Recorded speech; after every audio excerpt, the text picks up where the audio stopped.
তো গাইস দেখেন এই রাউন্ডটাতে কি হয়, ওদিকে কিন্তু এনিমি কিন্তু দুইটা নকডাউন হয়ে এবং কিন্তু ক্লিয়ারও হয়ে যায়। তো দেখতে পাচ্ছেন সামনে একটা এনিমি কিন্তু আমার টিমমেটকে ডাউন করে দেয়। আমি কিন্তু একটা 60 শট মেরে এটাকে ডাউন করে দেই, ডাউন করে এবং কর্নার সেরে কিন্তু ক্লিয়ারও করে দেই। এদিকে কিন্তু আমার টিমমেটও রিভাইভ পেয়ে যায়। তো গাইস দেখতে পাচ্ছেন এদিকে কিন্তু আমরা চারজনই কিন্তু বেঁচে আছি।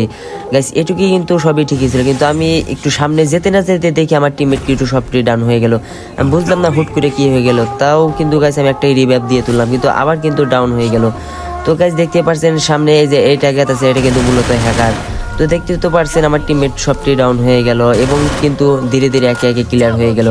তো গাইস দেখতেই পারছেন সামনে ওই হ্যাকারটা টেলিপোর্ট করতে করে চলে আসলো, দেখি আমি ওই হ্যাকারটাকে মারতে পারি কি না। তো গাইস দেখতেই পারছেন সামনে ওই হ্যাকারটা কিন্তু আমার দিকে কিন্তু এগিয়ে আসছে। তো গাইস দেখতে পারছেন সামনে আমার এই দেওয়ালে কিন্তু হ্যাকারটা রয়েছে। তো গাইস আর এখন আর কি করে, আমিও বাড়াবো, দেখো আমাকে সুন্দর করে ওয়ান ট্যাপ মেরে দেবে।